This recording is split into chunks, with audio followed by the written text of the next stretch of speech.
Welcome to the Mom and podcast. We're your hosts, Susanne, Kerns, and Missy Stevens. We want to help you through everything that happens in the ellipses, from your professional life to your emotional health. You're a mom and so much more. Let's figure out what comes next together. Hey everybody, we are so excited to share this encore presentation of our interview with Crystal Mason and Shelley Hayes McMahon. Crystal is a Texas mom who was arrested for filling out a provisional ballot in the 2016 election while she was on federal supervised release. You need to listen to this episode for more details about just how clearly this was an innocent mistake. But the fact that the state of Texas put her and her family through hell for years is far from innocent. It was an intentional effort to suppress votes and stoke fear in Black voters. On March 28, 2024, a Texas state appellate court acquitted Crystal of an illegal voting conviction that would have required her to be sentenced to 5 years in prison. Crystal's defense attorney, Allison Grittner Allen, says it best: this should have never happened.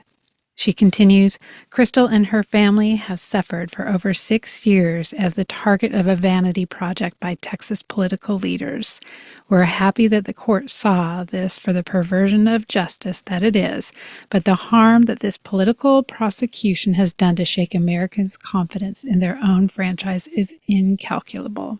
We could not agree more, and it is election year, y'all. Know your rights, and remember what a privilege it is to vote. Enjoy the episode. Welcome to the Mom and podcast. I'm Missy Stevens, mom and writer, foster care advocate, and today, snow/ice day cruise director at my house. Good luck with that. And I'm Susanne Kerns, mom and writer, LGBTQ and sex ed advocate. And today, really curious if my son got on the 2-hour delay bus. We'll find out later. So today we are so thrilled to have Shelley Hayes McMahon and Crystal Mason with us to talk about voters' rights. I have known Shelley for years, and I was trying to think where the first place where we ever met was, but I can't even pinpoint it because she's everywhere. She's everywhere. She's like Roy Kent. She's here. She's there. She's every fucking where. She's at campaign events, Capitol rallies. I have to show, my daughter did the illustrations for this great book, this I Am an Activist coloring book. And amazing. She drew the back of, I believe this is the back of your head, isn't it, Shelley? Yes. So our whole family has a special connection to Shelley, and just love her. She's a fierce advocate for women from all walks of life stepping into roles of power. She is currently the deputy director of Planned Parenthood Texas Votes and was the director of operations at Annie's List, is a co-president for the Political Action of Black Austin Democrats, senior advisor and treasurer for the Williamson County Democratic Party, and a Williamson County precinct chair. I mean, you talk about voter rights, getting in right? Involved. Yeah. Yes. And she also sits on the board of Big Brothers Big Sisters Central Texas and the Barbara Jordan Leadership Institute. She is a 2020 Leadership Austin graduate, 2021 NLC mentor, and an ordained minister. I did not know that. That is so cool. To talk about that later. That's awesome. She is a frequent political contributor for Pink Granite and The Rabble. Before joining Planned Parenthood Texas Votes, Shelley spent 30 years in management as well as running for office in 2018. Her belief is that the most vulnerable in our society must be protected, and the best way to do that is by electing more pro-choice, progressive women to office. Here. Yes. And Crystal Mason is the founder of Crystal Mason The Fight Foundation. The foundation is dedicated to fighting against voter suppression. She has a personal story of trials, tribulation, and triumph, and through that story, she has become the face of voter suppression. In 2016, Crystal did what any noble American would do and cast her vote at the ballot box, hoping to be the change that she wants to see. Instead, she was given a 5-year prison sentence after casting a provisional ballot that was ultimately rejected in the 2016 election. Crystal is adored by her family, friends, and colleagues. She is a mother, grandmother, and successful business owner. If asked who she is, Crystal will tell you, I am a rehabilitated felon that believes in second chances. So do we. So do we. Oh, we're so honored to have both of you here. Thank you so much for joining us today. Yes. So we often talk about how stay-at-home moms have the power to really change the world if they claim their power and take advantage of, I don't even want to say flexible schedules. We know moms are busy, but they're relatively flexible schedules to be a megaphone for the voices of those who are either limited by the constraints of working hours, societal pressures, or their own personal safety. And our hope is that listeners will be moved by Crystal's story and really see voting rights through a new lens and take that next right step to vote, to share information, stop disinformation, and to become more politically active. So, Yes. Shelley, can you tell us? We talked about your incredible bio, but can you tell us a little bit more about yourself, including how you met Crystal and what drew you to her story? Well, to go along with the theme of the podcast, I am a mom, multiple other things. I've got two amazing teenage Black men that I am raising along with my husband. I became politically active, I think, with a lot of women in my demographic, which is, middle-aged suburban mom around Hillary Clinton and just the possibility of having a woman president, and then of course we ended up with Obama and everything was fine. But it was, I think that was the first time I really worked on a campaign and went out and did all of the things. And it just kind of never stopped after that. But Crystal, my sis here, Crystal, I remembered seeing it was a social media post talking about her story. And I'm 99% sure I reached out to you via Instagram to see because I had this idea. We were doing endorsements with Black Austin Democrats, and I was going to have an entire room of Central Texas legislators held captive. And my thought was, you know what? If anybody's going to be able to help her, it's going to be them. And if I can get her in front of them and they can't go anywhere, it's going to be perfect. Yes. So Crystal joined us, the board of Black Austin Democrats, and our Central Texas delegation, plus Kurt Watson. And she told them her story. Her lawyer also joined us. So, we kept within all of the legal boundaries for her case. And then, her story brought them to tears. It was so much emotion behind what had happened to her, what was still happening to her, and what Republicans were trying to perpetrate around her case, just the narrative around her case. So she and I feel spiritually connected to Crystal because she is everything that the fight embodies. When we talk about voting rights and we talk about voter suppression, I love her dearly. I have to love her from afar because she lives up north and I'm down here, but she is in my thoughts and prayers every day. I will text her and just let her know, hey, I'm thinking about you today. What you need. I got a feeling, but yeah, she is just, you know what? I'll let her tell her story and we'll just switch it on over to her. Wonderful. Well, that was the perfect lead in to Crystal telling her story. And we know that you cannot tell us a lot of details of your case, but maybe you can tell us a little bit more just about who you are outside of that case, what you're doing for voters' rights, your relationship with Shelley, your relationship with your family and friends, whatever you're comfortable telling us about.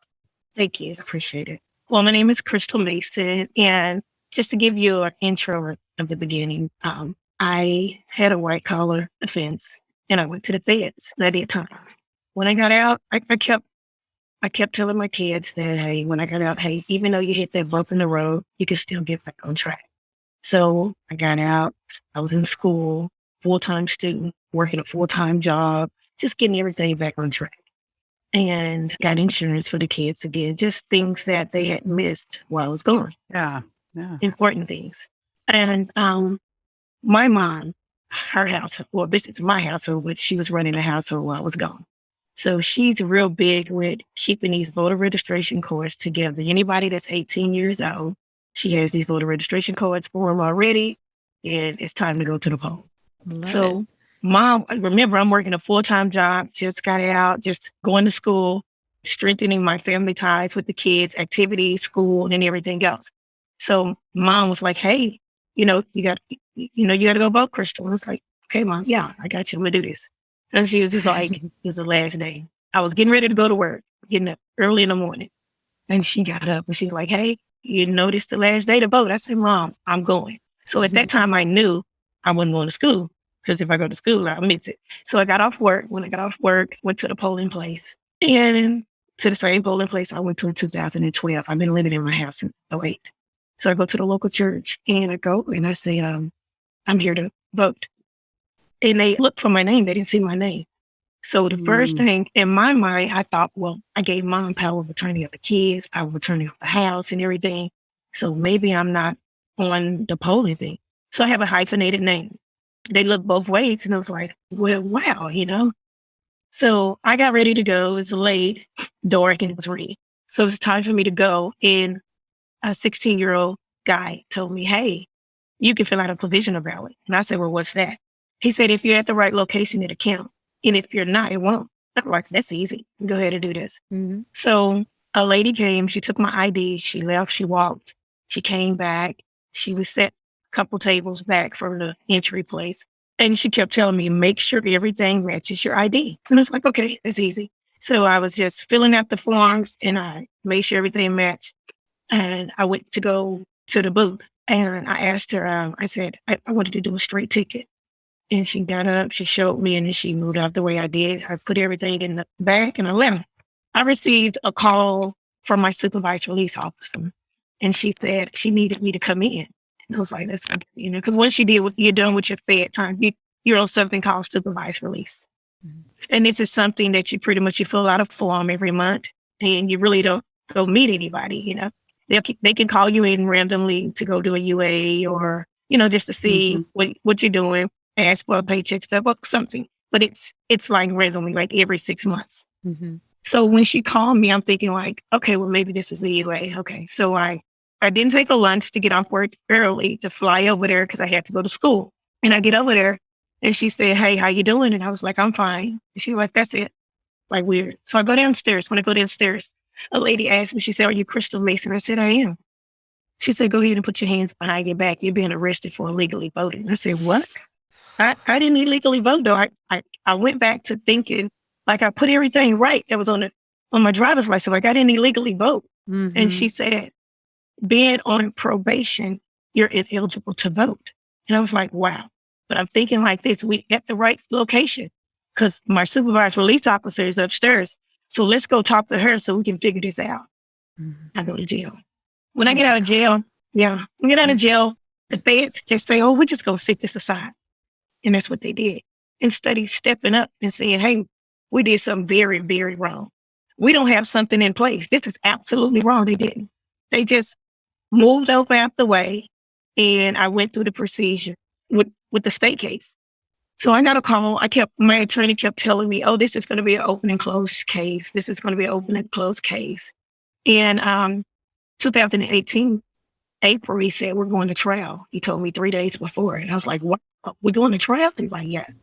He told me this. My judge, my federal judge, he's a very harsh judge, Judge McBride. If anybody know him, you can look him up.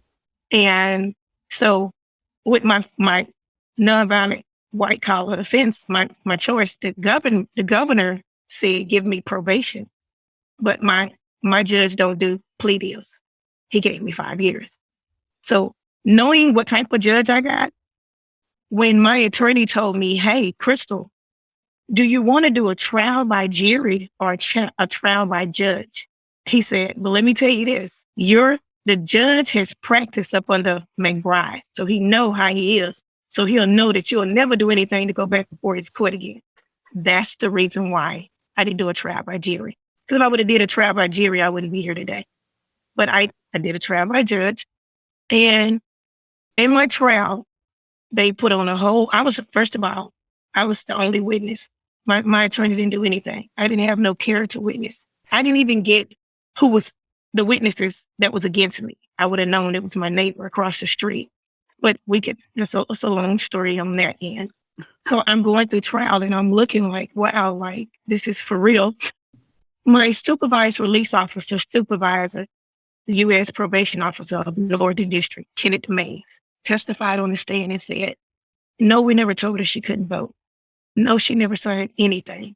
So we got the judgment and commitment that didn't say anything that I was eligible to vote. You have your terms of supervised release that says no felons, no drugs, no, it lists everything down. It tell me I was ineligible to vote. Yet the judge found me guilty and sentenced me to 5 years for illegally voting. for filling out a provisional ballot that never counted. So it was devastating. I mean, I had to think like I was about to go to prison. I'm about to go to prison right now. So this was the same attorney that I had for my federal. So I had to think like, what do I do? And I told him I want to appeal. He's like, oh, we can wait. I'm like, no, I want to appeal now. And then I appealed. The judge came back and he signed the appeal form. And I don't know why, but he was like, I want to appeal bond. It just came out my mouth because my attorney wasn't helping me. I was going to say, it's coming out of my mouth already too. I want to appeal. Like the attorney, he didn't help me at all. He didn't tell me nothing. So I was like, I want to appeal bond. Anything that's up under 10 years non-ballot, you can get an appeal bond and stay out on. So he granted me an appeal bond, and that's the reason why I'm out today. And I looked at so many people. They're like, oh no, you look at I'm a mother. I'm a Black mother with kids, and they're sending me to prison for voting. And what does that do? It scares the people from the poll. They're like, oh no, I'm not voting. I'm not going to do it. Whenever it's second guessing yourself now because you're like, oh no, I got a felon. But in the state of Texas, even if you have a felony, as long as you have discharged your sentence in your time, you're eligible to vote. But because of the way it just happened to me, people were scared. They were scared to go to the poll. Yeah. And that was the very first thing that popped into my head after learning about your case. If you look at it in the context of the larger voting rights fight going on in the country, it's just sowing that confusion. It's by design. It just is so clear to me that this is by design to try to confuse people who are at risk or who are at fear. It might be because of the color of their skin, or it might be because of their immigration status. Whatever the case may be, it's just scaring them out of voting because it's targeted voter suppression. Correct. Yes, it is by design. I mean, there is an intention behind this. The goal is not to protect us from voter fraud. The goal is to not have people of color voting. I mean, let's just say what it is. It's so disgusting. It's so clear, especially the night that I was inviting Shelley onto the show.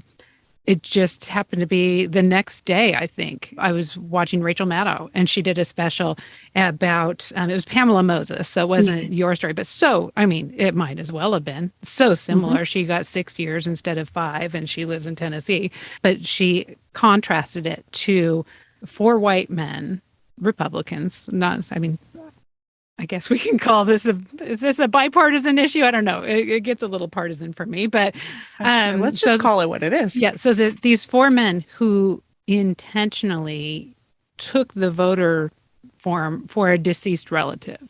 So, they know that I am not my mom. I am not my dead wife. I am not my whoever. They filled that out and turned it in. To me, that's voter fraud. What you did was it was a mistake. It was an accident from not having the correct information.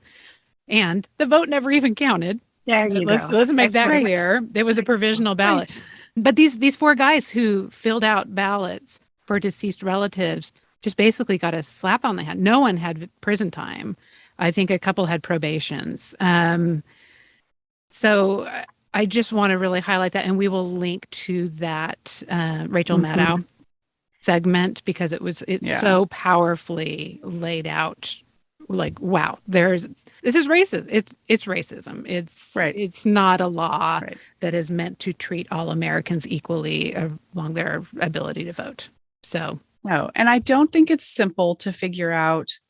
Like you said, you had all this paperwork, none of it laid out.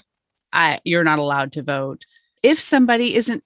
First of all, sometimes you don't even know to ask that question, I guess. You don't even know to ask, can I or can I vote? But if you think to ask that question or someone in your life says you need to find out, where do you even go find that out? How do you even figure out if you can or can't vote? It just seems way overly complicated to me. Yes. Who do you call? Is there a website, Shelley? Where do we go to find out if we're eligible to vote? Yeah, and I think that there's an important distinction between voter suppression and voter intimidation. A lot of our laws right now are not only designed to suppress, but they are also designed to intimidate, right? So in Crystal's case, and with a lot of other rehabilitated felons, once they're off paper, and that's our phrase, once they're off paper, they can vote. But when they see things like Crystal's case and what happened in Tennessee and what happens to other accidental voters and the extremes that Republicans will go to punish them, it intimidates them from voting. Yeah. Right. So I think there's a big, there's two buckets there. It's, yes, we're trying to suppress the votes of people of color across the United States, but there's also this undercurrent of intimidation that happens, right? As we look at everything that's happening around the country, the narrative that comes out of that, even with the media, is designed for that underlying intimidation, right? Beneath the suppression. And another thing, and I'm going to say we, because I'm a part of it too. When we get out with pretty much nothing. I was just lucky to have all my stuff together, renew my license and everything before I went. So I had everything together. You got people that come home, and when they come home, the first thing they give us is they got their Social Security card, and they have a piece of paper that we get from the county hospital so we can get insurance. We take both those forms and we take it to the driver's license place to get ID. When we get an ID, you know what they ask us? Hey, would you like a second form of identification? So we say yes, because we're trying to build our information up. Yeah. We check the box for a voter registration card. And this is the killer part right now, because we're still in jail. We're just at the halfway house. So we're still doing our time. They send us the voter registration card to the halfway house. So you're giving us something that you don't tell us we can't even use. So how do we know if we can vote or not? Yeah. And I have plenty, because I had to go to prison again because it violated me. And when I came home, that's when I see it. In 2019, when I came home, people was running like, I got a voter registration card. They were so scared. I'm like, they just gave it to me. And I'm like, hey, because who told us we can't use it? Right. It's sad. Okay. It's like, that's okay. Mm-hmm. I'm sorry. I gotta let that our brains are going.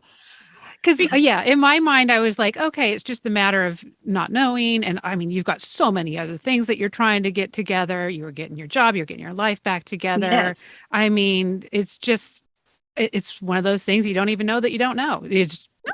But this is beyond not knowing that you don't know. I mean, they're teasing you with it. They're just, Absolutely. That's so confusing. Why is it nothing set up in the system to automatically stop it? Why do you give us a form but not tell us we can't use? Do you know when I went to go to vote, you know how many people called me to tell me that they had voted? That was on supervised release with me. Yeah. And they were so scared.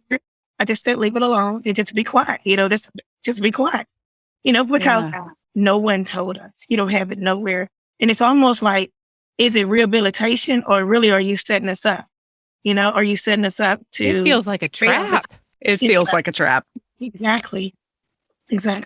I had no idea. Okay. So I learned, so this kind of leads into my next question. Many of our listeners, like Missy and I, are white privileged ladies who do not even know what we don't know about what it feels like to vote when you are a person of color.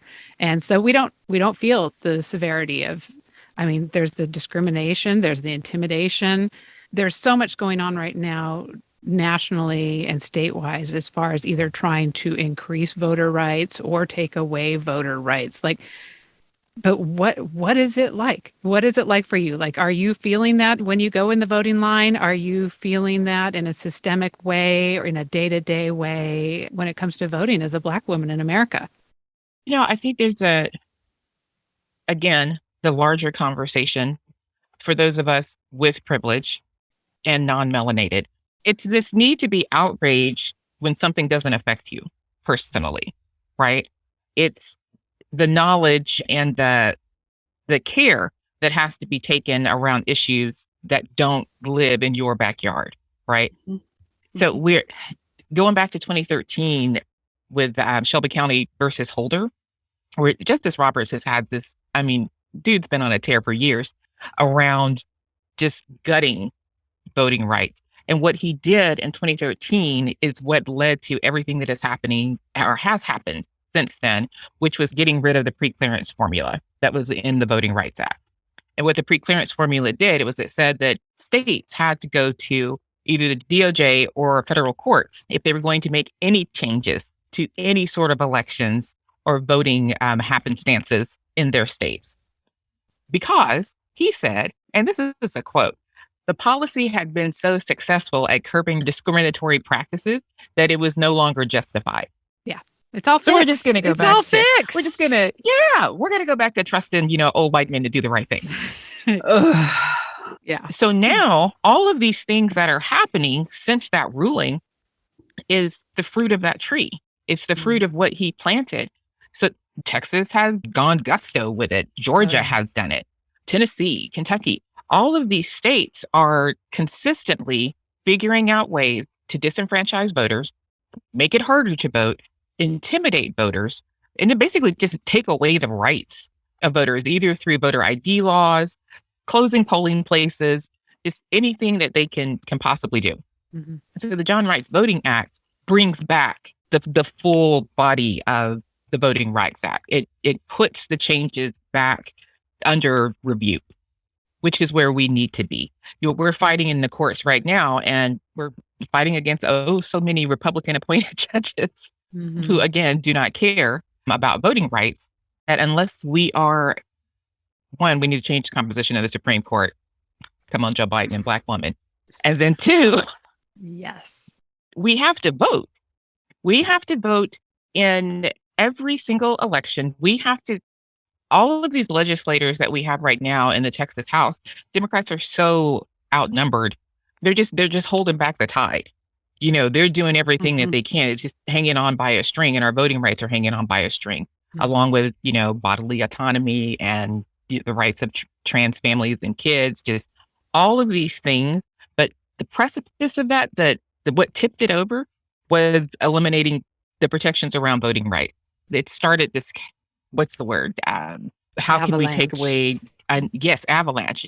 How can we take away another right? How can we take away another right? How can we take away another right? How can we overturn elections?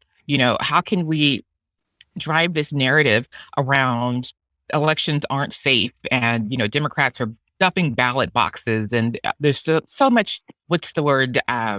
Bullshit. Sorry, I still have, well, that's also a good word. I got a little bit of COVID brain, so sorry. It takes me a second, but the conspiracy theories around just all of this nonsense, all of it started in 2013.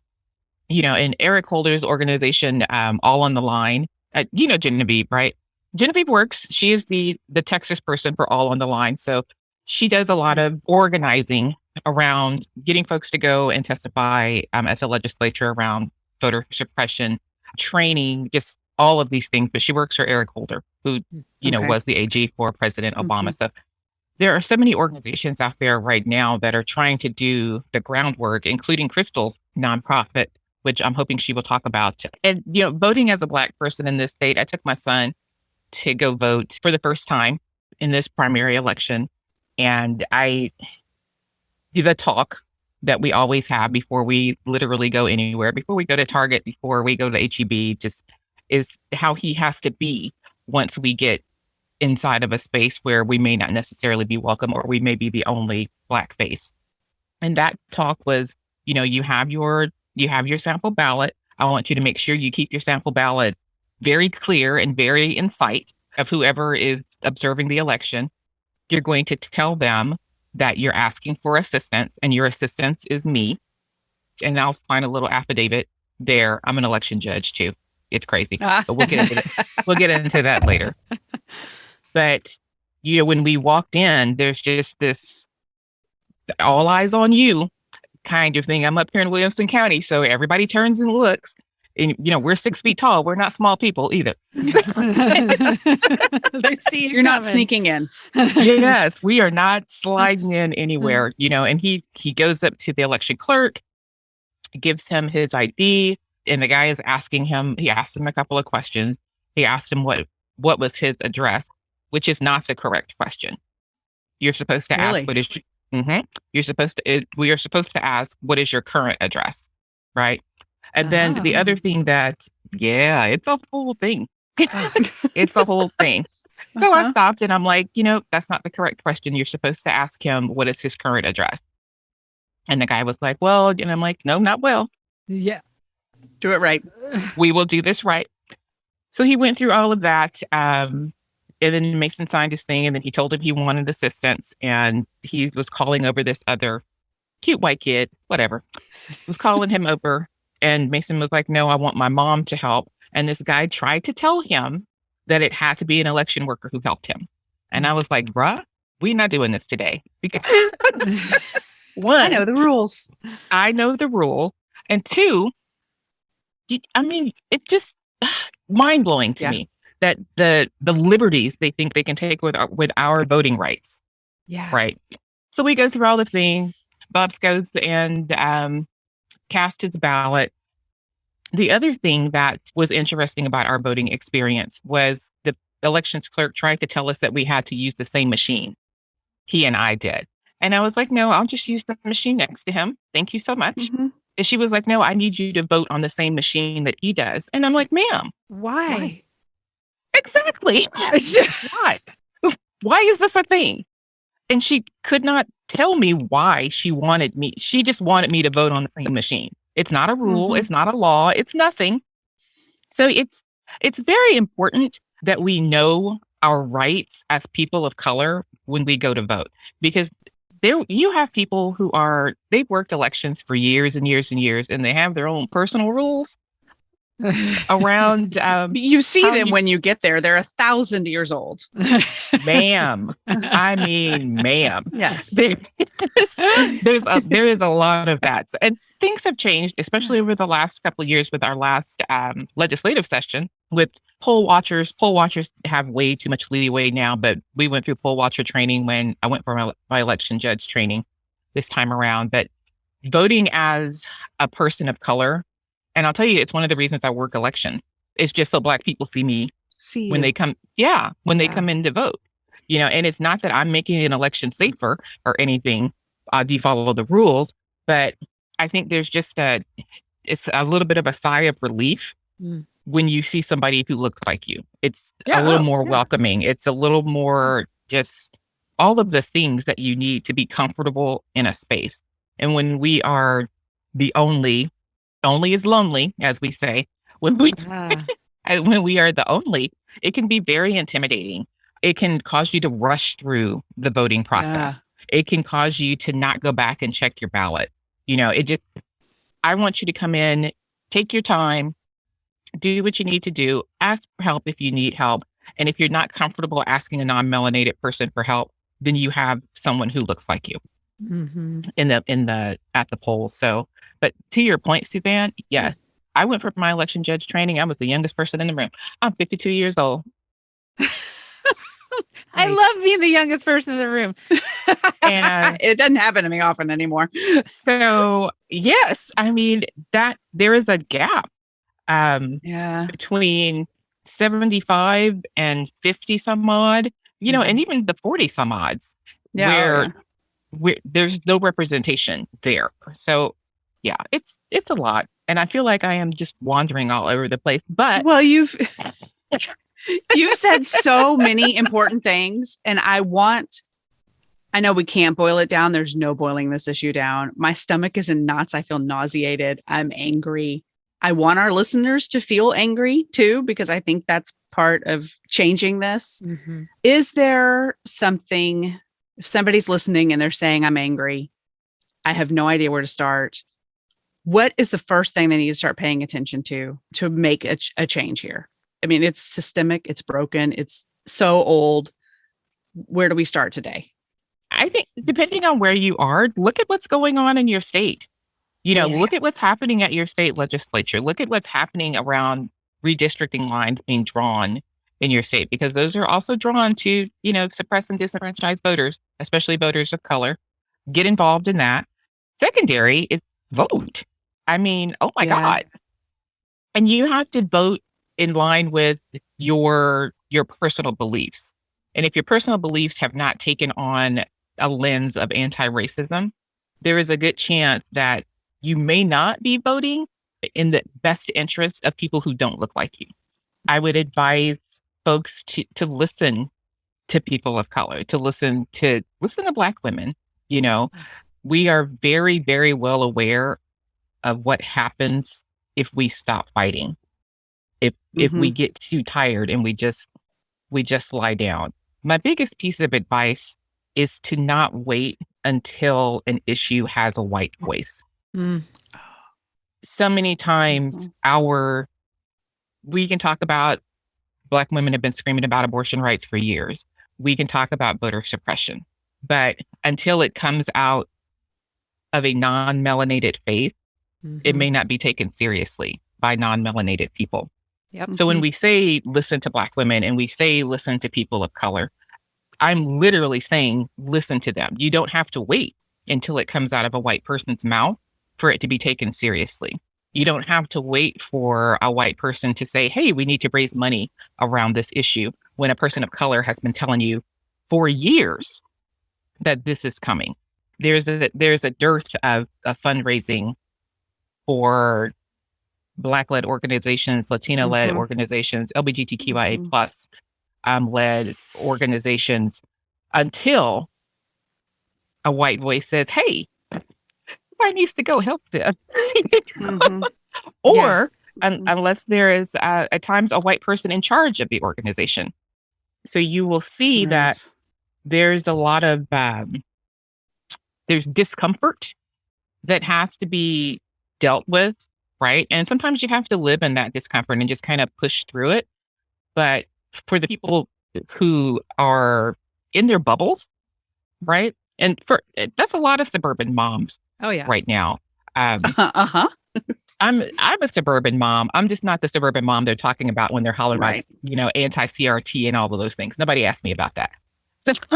When they talk to those suburban moms, they're just talking to the white suburban moms. They're skipping over the Black ones and the South Asian ones and the Latinas who are all out here in Cedar Park. But it's for women who are, sort of bubble bound right now. The things that are happening are going to affect you eventually. It might not be like a stab in the heart. It might be like a little pinprick or something along that line, but it is going to affect you. Yeah. Get active now. In the coal mine. It is. Get active now. Go block walk for school boards. Let's take a second to talk about school boards. Yes, ma'am. God. School boards. More important than the president, I think. More important than the president, I think. Ours is a flipping disaster. Yeah. Ours is great, but it is one election away from not being. And people don't know that. People don't know that in Austin. And there is a concerted effort to put anti-CRT, anti-LGBTQIA plus candidates on school boards. Right? Yes. Yes. So, there's testifying at school board meetings, but then, if you got the gumption, go run for school board. It's just one of those things. If you can do it and you can get the support, go run for office. But it's so important to see what is happening at the local level. School boards, city councils, county commissioners, all of those offices have so much to do with our everyday lives. There's that saying that further down the ballot, the closer it is to your front door. Their policies, so city council down at the bottom of the ballot, school board down at the bottom of the ballot. All of those things are going to directly affect you and you have to be involved. Right. We're banning books now. Did anybody see that coming? Wait a minute. Right. I did. I've been at the school board meetings. You've been there. Yeah. You've been at the school board meetings. We're banning books. Greg Abbott yesterday coming for trans kids again. It's just, there are so many things that are happening to marginalized communities that we need the majority to get involved in. We need the majority to get angry about. We need the majority to pump funds into the fight against those things. So I just feel like there's a willful ignorance going on. Like there are people who do not want to learn more. And that comes from a place of fear. It comes from a place of misinformation. Them feel bad. It makes them feel bad. They don't want to feel bad. Yeah. And well, I'm not going to get on my soapbox because that's not why we're here today, but I feel encouraged by this conversation to figure out how to speak to those people in my life. Mm-hmm. Missy, you have to get on your soapbox, though. This Yeah. is the thing, Crystal and I are not going to always be invited into the spaces that you are in or the spaces that Susanne is in, you know? So That's that discomfort and the courage that you have to have as a white woman to call bullshit out when you see it. Mm-hmm. It's not like you're speaking for Black people when you're in these spaces. Right. You're Right. speaking as a white woman who knows this bullshit is wrong. Yeah. Mm-hmm. And Mhm. again, the importance, unfortunate importance right now of things not being taken seriously unless they are coming from a white voice. Mm-hmm. You've got a white voice. Yeah. You know, Mhm. you have to use it. And I tell white women this, I'm around white women a lot. I tell you know, all the time is that if I'm not there, you don't have to speak for me, but you do need to talk about what's right Yeah. and what's wrong. We I call like it that. a lot being the megaphone. And this was one of the things that drove me to start my Informed Parents of Austin group. Mhm. I am not LGBTQ. My kids are not LGBTQ.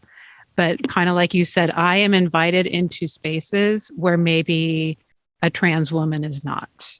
Right. And I can speak up again, not trying to put words in their mouth, but to be a megaphone and to echo what needs to be heard to keep them safe. Because yeah, we do have access to the ears. And I call, in that case, I've got straight privilege, which is people will listen to me in a different way than they would someone who they think that, you know, they've got a, I hate to say dog in the fight. I really need to find a better saying than that, but to feel that, you know, this isn't for me. This is just basic, decent humanity.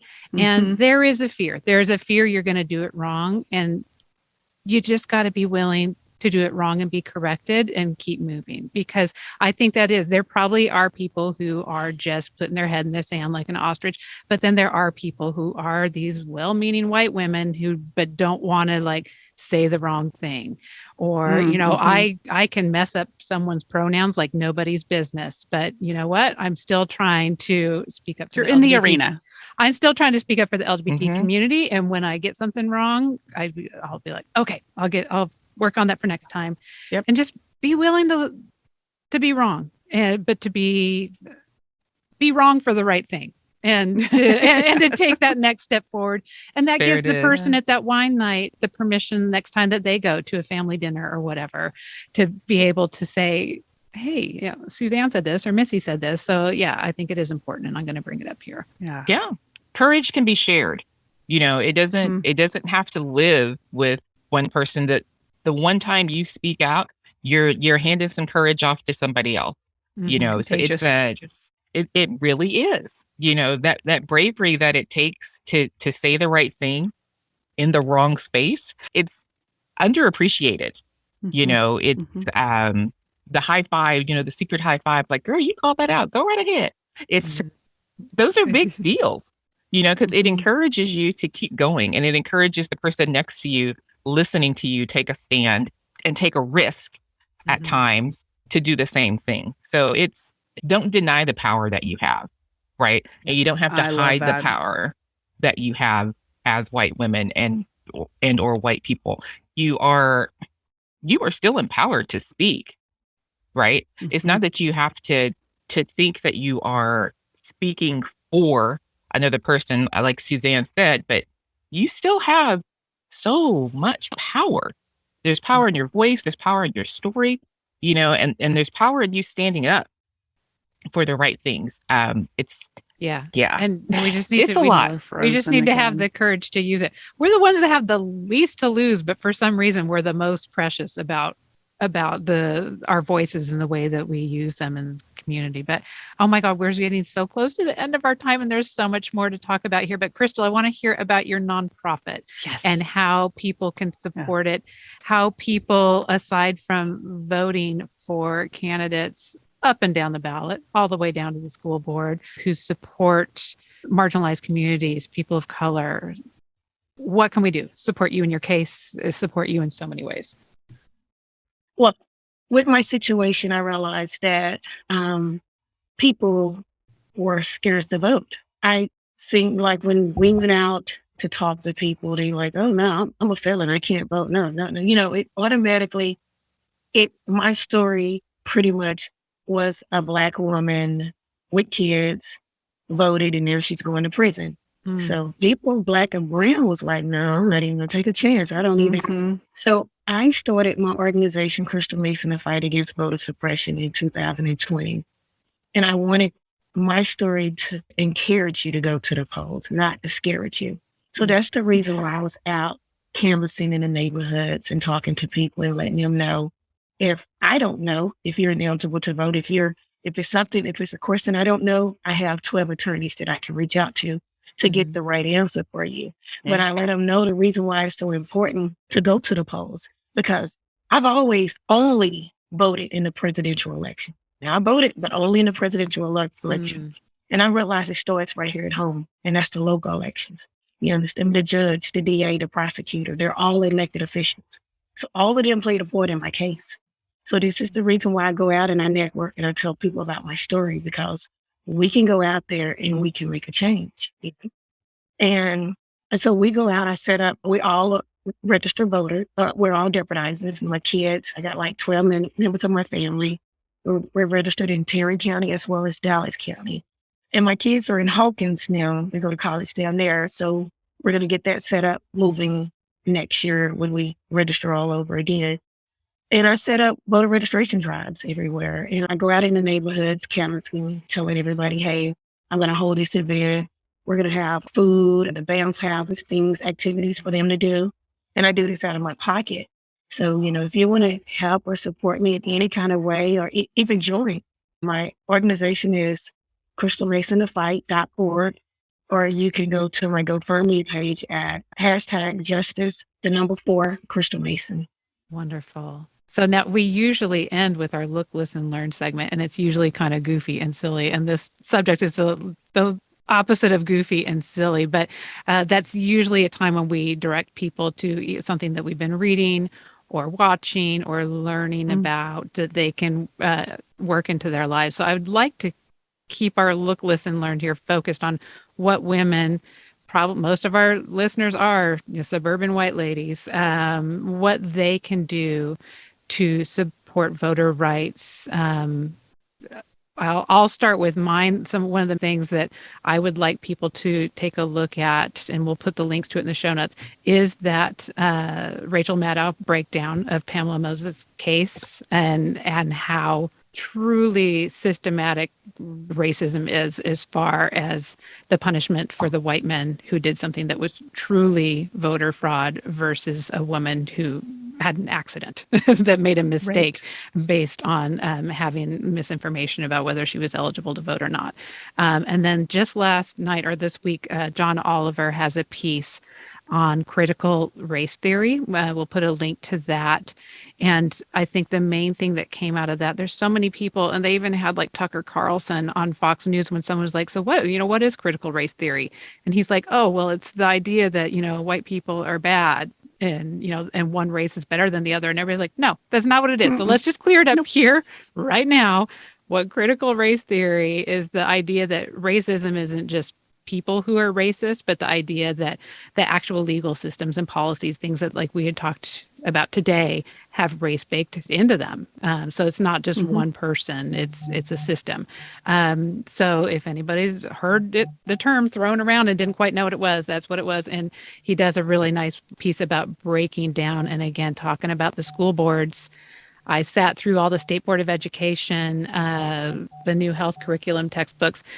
You'd be shocked how the health textbook somehow became an anti-CRT messaging point for literally over 100 white ladies to get up and talk about. So it's coming. It's coming.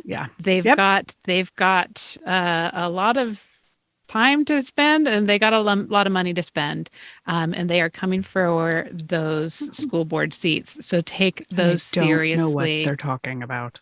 Oh no, it started out like my fight was against, they were fighting against sex ed and LGBTQ students. Then they just take this mass of people and then they're like, now we're going to be anti-mask. okay, what is it now? Now we're going to be burning books, and now we are anti-CRT, and they just migrate from cause to ugly cause, and their strategy will be coming to take over the school board, and that is going to hit you so directly. So be on it. Do you have any particular books or articles or things that you want to make sure that listeners take a look at? I'll start with Shelley. You're on my left. Well, it turns out I do. So while you are taking in the media, I love Rachel Maddow and I love John Oliver. There are some amazing Black commentators out there. Tiffany Cross on the Cross Connection, Joyanne Reed, Jonathan Capehart. He's a Black gay man. I love his show. It's absolutely amazing. And there's an Instagram account called Black Women Views. She's Reese is amazing. So while you're taking in media, make sure you're also listening to voices of color around issues that affect people of color. I'm sorry, I'm choking to death today for some reason. But while you're choking, that is such a good point. Because look at me trying to be the woke white woman, like listening to the white voices channeling, like you had said before, when the heads of the organizations, the white people are more likely to listen to it. Look at me. Scary, right? I know. Scary. Look at me. Because you care. Yeah. Oh my goodness. Yes. Okay, so this is my book. This is Black Food by Bryant Terry. I literally have a cookbook on my bedside table. It's a history of Black food across the diaspora. It also has Black art. There's a section on Black cooking in the queer community. I mean, it is just the most, I'll hold it up again so everybody can see it. It's a gorgeous cover. Gorgeous. Yeah. Isn't it? By Bryant Terry. It's stories, art, and recipes from across the African diaspora. And it's an amazing book. I have a cookbook on my bedside table. I don't even know how it happened, but my cousin got it for me for Christmas. And get it in the kitchen. It's an amazing, amazing book. I'd encourage everyone to take a look at it. Love it. What about you, Crystal? Are any places that you'd like to direct anybody to for some learning or listening? Not today. Sorry. Not today. No problem. No problem. Did you have anything, Missy? Yeah, I do. I have her name is Parker, but she goes by Queen Work on social media. It's Queen with a K, Work with an E. And I have been sharing her with my white friends. She talks a lot to white people, but white women, saying this is what you can do. This is what we need from you. This is the BS we don't need from you. And she's funny and she's lovely. And we've actually invited her to be on the show. So I'm hoping at some point in the not too distant future, she's on with us. I found her like I discovered her. I came across her on TikTok, where I spend way too much time, and follow her on TikTok. And she's also on Instagram it's mostly the same material. So whichever social media you like to waste your time on, she's there. And it is less of a waste of time when you have someone like Queen Work in your ear teaching you so much. So I recommend going and giving her a follow. Just did it. Good. Wonderful. You're fast. She's awesome. Oh, well, we almost got y'all out of here in time. We're so close. 3 minutes over.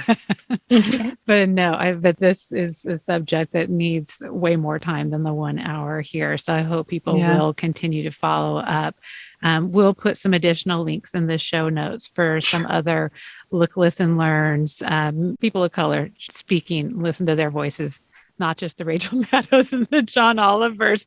I'm so full of shame right now, but you know what? That's what we said. Do not be full of shame. That's what I said. But you know what? You do the thing and then you learn from it and you work forward. It's just that's what we got to be willing to do. Put ourselves out there and do the best we can until we learn better. That's our mom motto.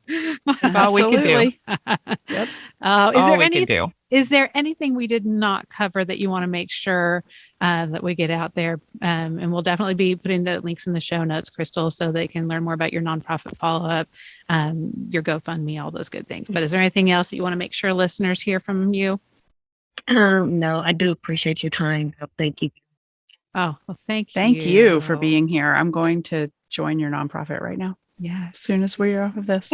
Yes. And how about you, Shelley? Besides just telling everybody to get out there and vote, we got our primaries going on here in Austin. We have primaries going on, and they still need poll workers. So, if you have it's a paid gig. You only have to be 16 to work the polls. POLLS. And That's a different podcast. It's the whole thing, right? You only have to be 16 to work the polls in Texas. So Travis County still needs poll workers. Williamson County still needs poll workers. Even if you only have 2 to 4 hours to go and help, I would say please go take the election training and help out at the polls and vote. Of course, always vote. And vote. Wonderful. Okay, those are some things that we can do. I mean, that's easy. I mean, that's just a couple of hours. That's a couple hours. You can do it. And yeah, for sure, vote. I mean, people are literally going to jail for the ability to vote and for the privilege and honor of voting. Mm-hmm. And for those of us who take it for granted, stop. It is stop. Yeah, you need to take it seriously. So thank you. Thank you so much for your time. We're honored to hear your story and be able to share it with our audience. And we're going to continue to follow your story and let people know how it progresses. So thank you for letting us be part of it. Thank you. Thank you. All right. Have a wonderful rest of your snow day. Yes. Go kick those kids out. Yeah. Good luck with the kiddos. All right. Thank you. Bye-bye. Bye. Thank you so much for joining us for the Mom and ... podcast. We hope you enjoyed today's show, and if you know someone else who could benefit from the episode, please be sure and share it with them.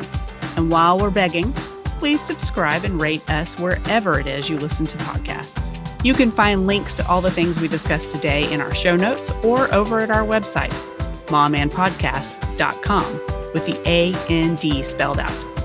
In between shows, find us over at the socials, including our private Mom and Community Facebook group. The links to that group and all of our socials can be found at momandpodcast.com. Thank you so much for your support. We appreciate you more than you know. Now go out there and make your ellipses count.